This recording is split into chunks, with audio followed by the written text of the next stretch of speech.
This is Brandon Rabar, your host for today, and this is a dispatch from Daily Thunder.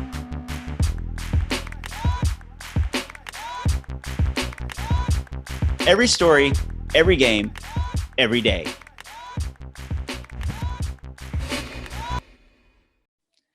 Welcome to the Daily Thunder podcast. I'm your host, beat writer of dailythunder.com, Brandon Rabar, and I'm joined by Daily Thunder contributor Ryan Woods. How you doing, Ryan? I'm doing pretty well. Can I breathe yet? Did we win? Man, that was crazy, right? You know, this season was supposed to be stress-free. I thought this was just like, hey, making the playoffs was a success. Weren't even supposed to be here. This is all gravy. So why'd I have to change my panties 3 times? so much for the stakes are low and whatever happens is okay. None that all goes out the window as soon as the ball's in the air. It really does. Man, the Thunder have been so good all season long in overtime situations. You know, they lost that one overtime game in the bubble. I think it was to the Nuggets, right? Yep, second game.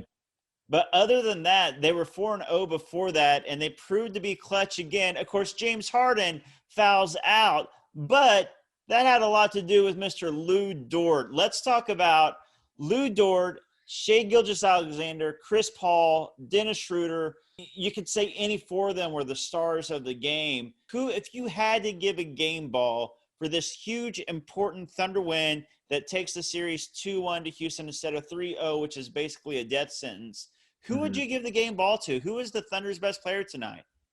The best player tonight was Steven Adams getting injured late in the game and forcing his hand to play the best lineup that we have. Years ago, I guess it was the 2014 season. I think it was the beginning of the 15 season, the first Warriors title. David Lee gets hurt, and it sparked Draymond becoming Draymond for them. And I remember, I think it was Haralabob, if you know who that is, on Twitter. He works for the Mavericks. He had tweeted early in that year, the Warriors are a David Lee injury away from being serious title contenders. And then they went on to win the title after he got hurt. It reminded me so much of that because it really did. We waited 47 minutes, 35 seconds to see that lineup. And not only were they good on offense, not only were they good on defense, they got offensive rebounds. The paint was wide open. Everything clicked as soon as that lineup was out on the floor. And so to answer your question seriously, Lu Dort was the best player in the game, in my opinion, even though going 0 for 6 from 3. The Thunder aren't anywhere close. We see what happens with James Harden as soon as he's off the floor.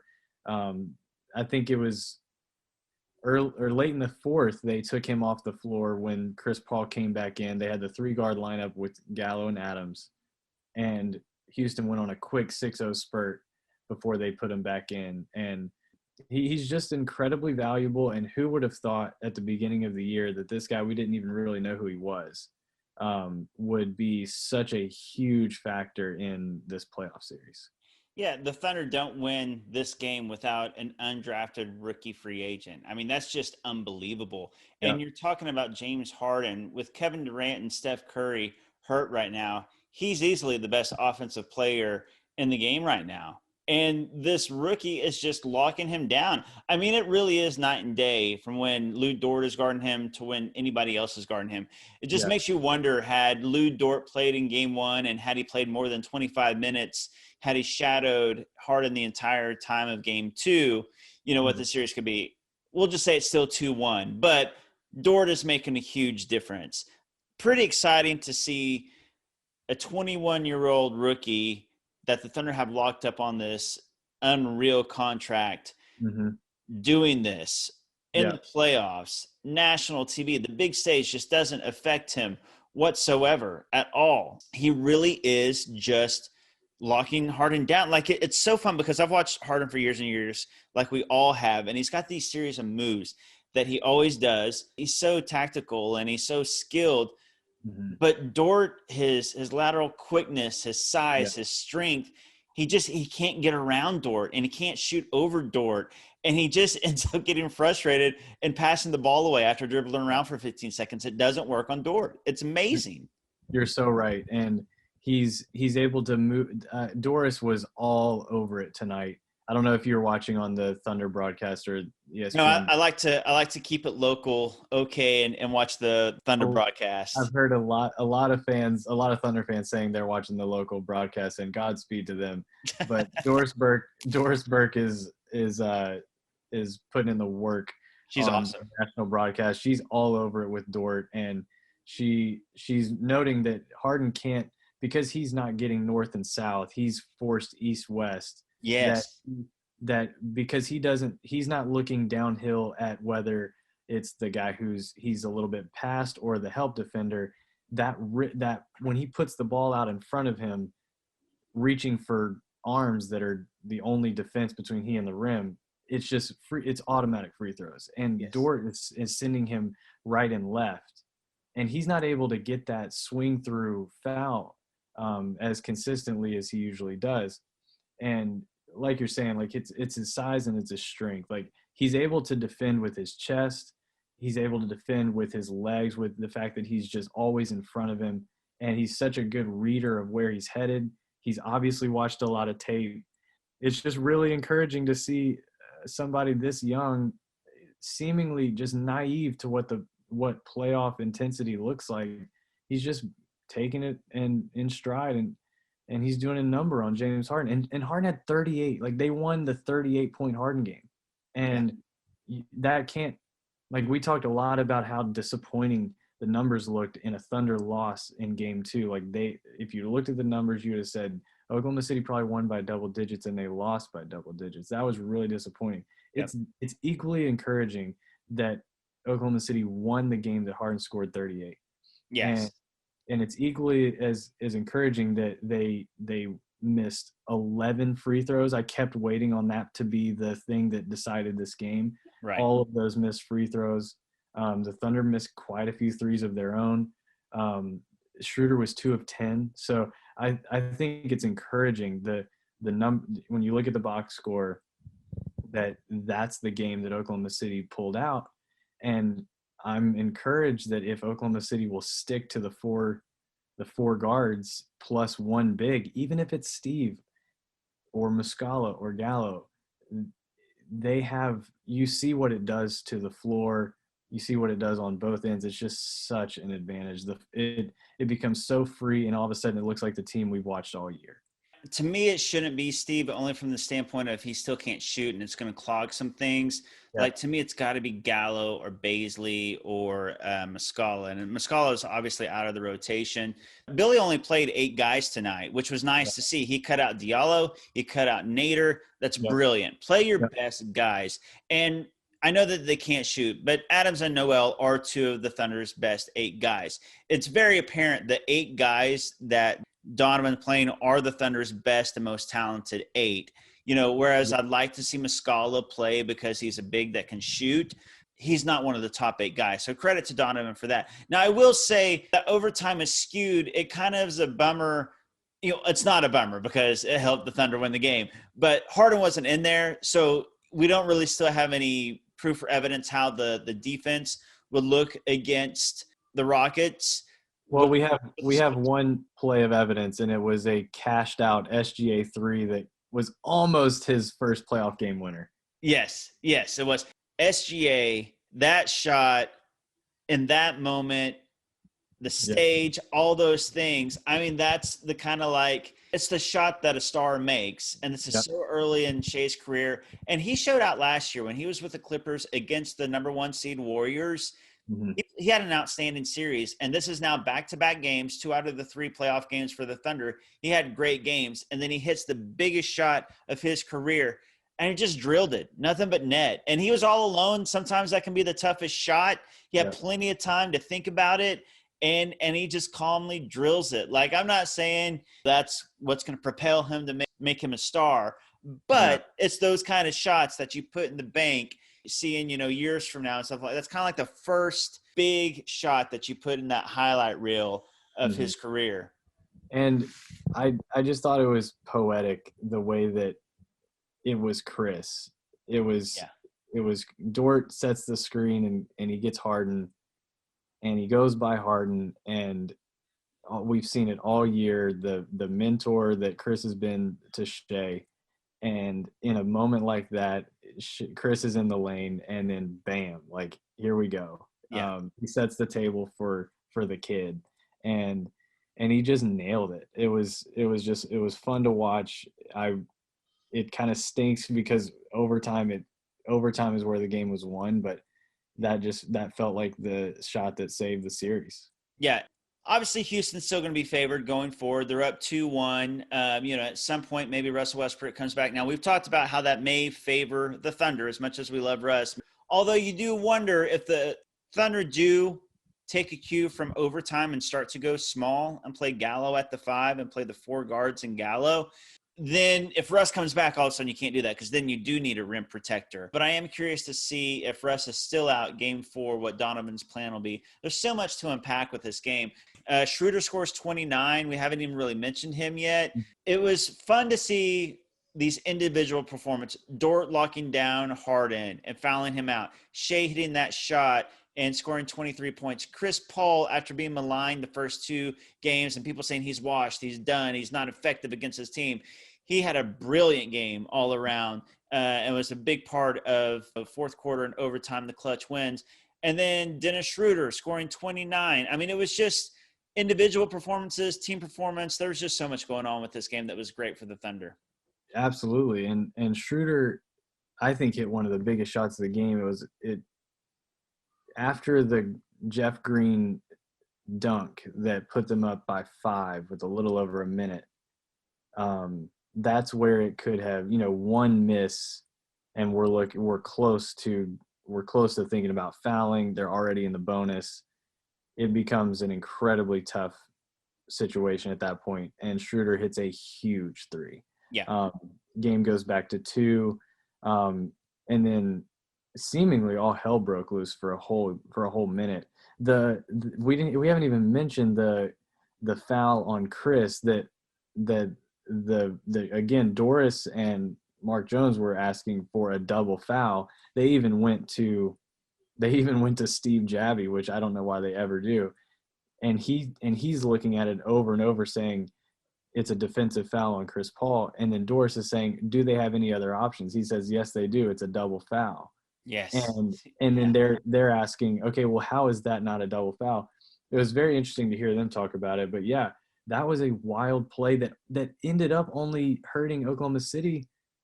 He made one free throw. They take the ball back out. It goes from a 1-point game to a 2-point game, and they throw the ball out of bounds.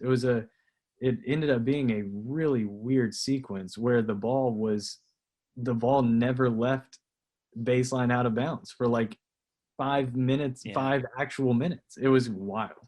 And then Shea hits the 3. Yeah. And were you surprised to see Noel in the game because he's the one that tripped Daniel House? I was surprised to see him in the game at that point. Yeah, I was shocked. I don't know what he was doing in the game. And to his credit, I don't feel like it was a trip. Obviously, I saw what the officials saw. I thought it was a really weak call to make at that point because it just kind of seemed incidental and House kind of tangled himself up. But whatever. Thunder won, so it doesn't matter. But yeah, I was shocked to see Noel in there. The biggest takeaway for me for this game, though, is I really am curious to see if Billy takes his cue from overtime and goes small, more often against the Rockets. I can't see him starting with that. I think he'll start Steven Adams, but does he pull him early? Do we see the 4 guards with Gallo? I think we can kind of give up on seeing Baisley or Muscala at the 5. I just don't think it's going to happen. I think it should, but I don't think it will. That's fine.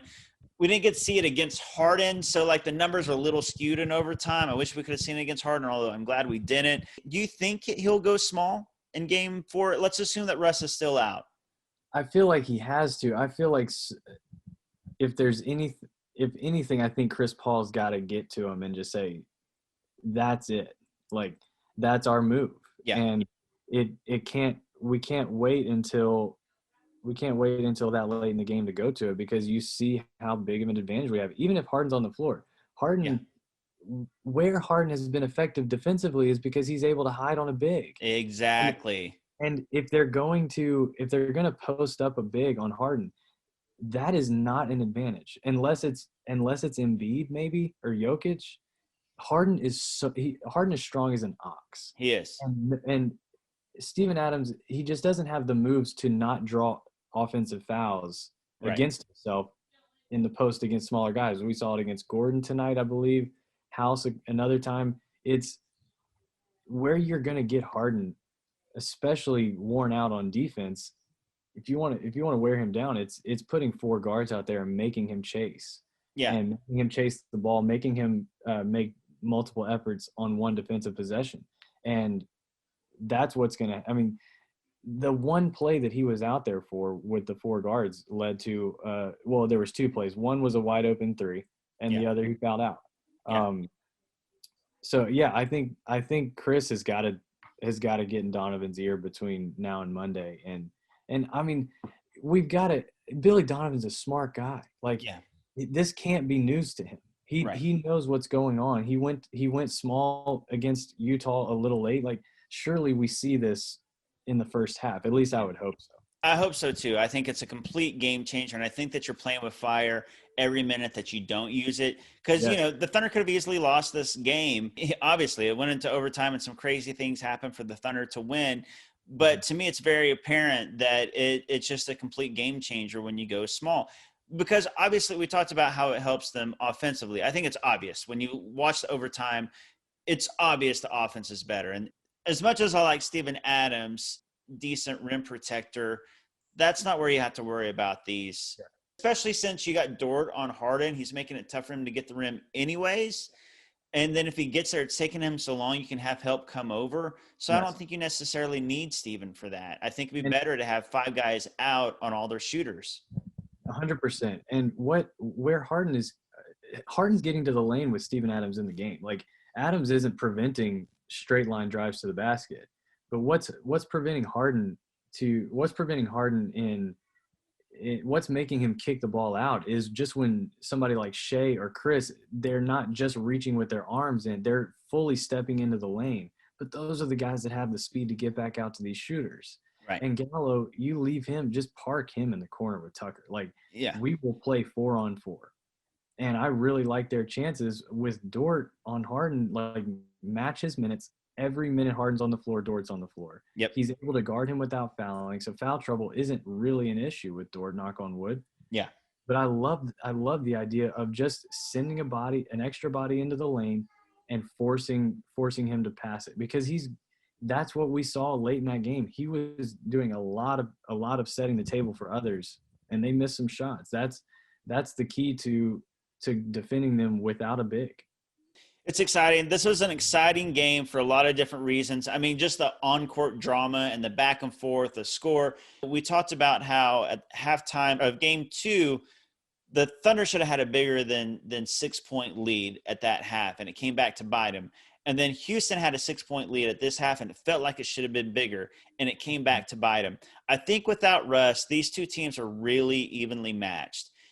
I'm with you, and I'd love to see Bazley get all of Noel's minutes. I don't expect that to happen, but I would love to see more Bazley than Noel in game 4. And I think what it does is allows you to play the 3-guard lineup with Gallinari and Adams, with Bazley in there a little bit, and then getting to that small ball lineup, I think is massive.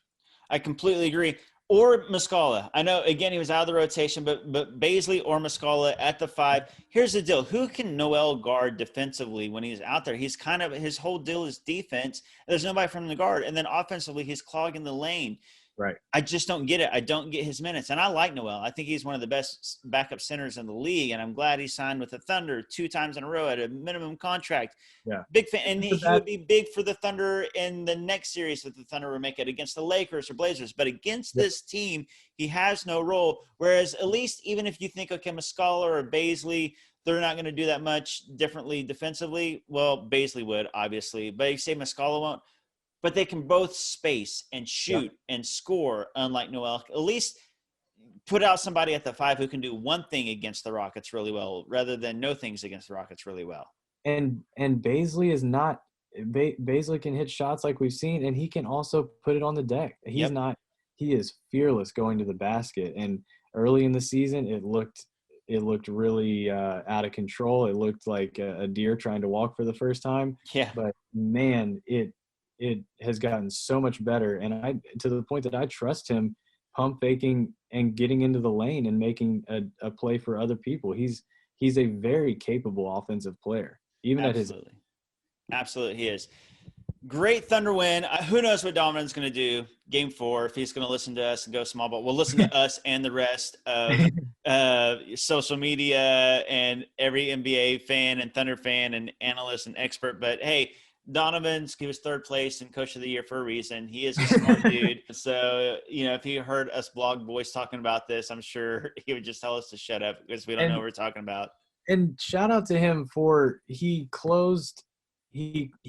put out the 3-guard lineup with Gallo and Adams as soon as Harden went out in the second half. Yes. And wanted to jump on those 4 or 5 minutes. And that is a huge improvement. When Harden went out late in the third quarter of game 3, Nader and Noel were on the floor. Yep. And he made that adjustment. It was very clear. And so props to him for that. Props to him for taking Diallo and Nader just completely out of the rotation. Who knows what would have happened had those 2 guys played tonight.